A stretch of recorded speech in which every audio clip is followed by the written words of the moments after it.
북한의 ICBM은 이동식 발사대로 발사하기 어렵다. 지난 1일 국회 운영위 국정감사에서 나온 정의용 청와대 국가안보실장의 답변이 논란입니다. 야당은 북한이 2017년 ICBM을 발사할 때 이동식 발사대를 사용한 적이 있다며 비판의 날을 세웠습니다. 정 실장의 답변을 평가하기 위해 두 가지 개념을 먼저 알아보겠습니다. 먼저 이동식 발사대, 이동해서 직립시킨 뒤 발사하는 시스템으로 기존의 고정식 발사대와 구별됩니다. 당연한 장점이지만 고정식에 비해 위치 노출 가능성이 적습니다. 말씀드리자면 이동과 직립, 발사를 의미하는 단어의 앞글자를 따서 TEL, 텔이라고 부릅니다. 이해가 필요한 또 한 가지는 ICBM 연료의 진화 과정입니다. 텔에서는 이동의 편의성 등을 고려해 주로 고체 연료를 사용합니다. 노출을 피하고 신속하게 발사하기 위해 기존의 액체 연료 주입식이 아닌 고체 연료 장착식으로 진화해 왔습니다. 기존에는 ICBM을 발사할 때 액체 연료와 고정적 발사대를 사용했습니다. 노출이 안 되는 안전한 곳에서 미사일에 연료를 충전한 뒤 발사대로 이동해서 발사합니다. 발사대의 노출 가능성이 상존하고 연료 충전에도 시간이 다소 걸린다는 특징이 있습니다.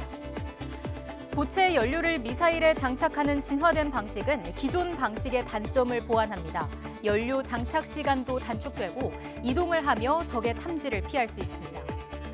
지금까지 알려진 북한의 이동 발사 수준은 설명드린 두 방식의 중간쯤으로 이해됩니다.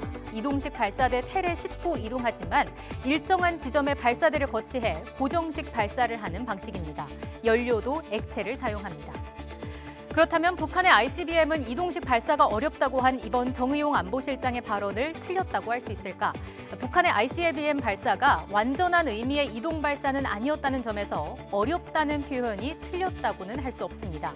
하지만 북한이 고체 연료 기술에서도 상당한 발전을 이루어 완전한 이동 발사 시점이 머지 않았다는 분석이 있는 만큼 답변이 적절했다고 평가하기도 어렵습니다.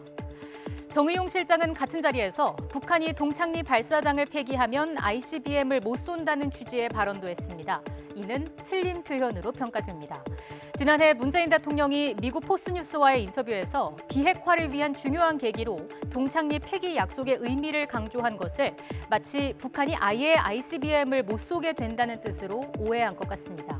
중요한 건 북한의 미사일 능력 그 자체입니다. 정확히 상황을 판단하고 대응 방안을 모색하는 것이 중요해 보입니다.